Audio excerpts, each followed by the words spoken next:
കേന്ദ്ര പദ്ധതിയായ ഗ്രാമോദ്യോഗ് വികാസ് യോജനയുടെ ഭാഗമായി വിവിധ പരിശീലന പദ്ധതികളുടെ സർട്ടിഫിക്കറ്റ് വിതരണവും ടൂൾസ് കിറ്റ് വിതരണവും തൃശ്ശൂരിൽ നടന്നു. അവണിശ്ശേരി ഖാദി കേന്ദ്രത്തിൽ നടന്ന പരിപാടി khadi village industries commission chairman Manoj Kumar ഉദ്ഘാടനം ചെയ്തു. ഖാദിയുടെ വികാസത്തിന് നരേന്ദ്രമോദി സർക്കാർ എല്ലാവിധ പിന്തുണയും നൽകി വരികയാണെന്ന് അദ്ദേഹം പറഞ്ഞു. ഖാദി ആൻഡ് വില്ലേജ് ഇൻഡസ്ട്രീസ് കമ്മീഷന്റെ നേതൃത്വത്തിൽ തൃശൂർ ജില്ലയിലെ 400-ലധികം കരകൗശല തൊഴിലാളികൾക്കുള്ള മെഷീനുകളുടെയും ടൂൾ കിറ്റുകളുടെയും വിതരണമാണ് നടന്നത്. Khadi village industries commission chairman Manoj Kumar ഉദ്ഘാടനം ചെയ്തു.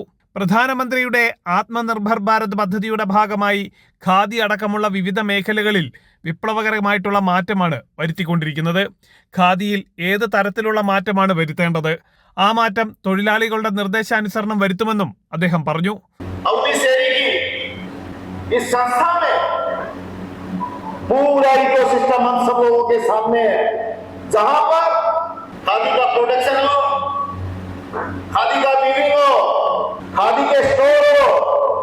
हर तरह के आर्टिजन हमारे यहाँ पर मौजूद है. अगर किसी को खादी देखनी है तो अमृतसरी की इस भूमि के ऊपर आगे खादी को देखना. मुझे याद है पिछली बार जब अमृतसरी में इधर आया था तब मेरी इन बहनों ने बड़ा जोरदार स्वागत हमारा किया था. ആത്മനിർഭർ ഭാരത് പദ്ധതിയിലൂടെ പ്രാദേശിക വിപണിയെ കൂടുതൽ ശക്തിപ്പെടുത്തുകയാണ്. പരമ്പരാഗത കഴിവുകളെ ആധുനിക വിപണികളുമായി ബന്ധിപ്പിക്കുന്ന ഇടനാഴിയായി ആത്മനിർഭർ ഭാരത് പദ്ധതി മാറിക്കഴിഞ്ഞു.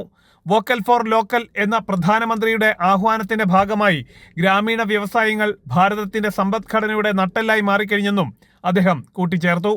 പരിപാടിയിൽ Khadi village industries commission chief executive officer L Madanan Kumar Reddy, BJP Thrissur city ജില്ലാ committee president Justin Jacob, Avanissery ഗ്രാമപഞ്ചായത്ത് വൈസ് പ്രസിഡന്റ് PN സുനിൽകുമാർ തുടങ്ങിയവർ പങ്കെടുത്തു.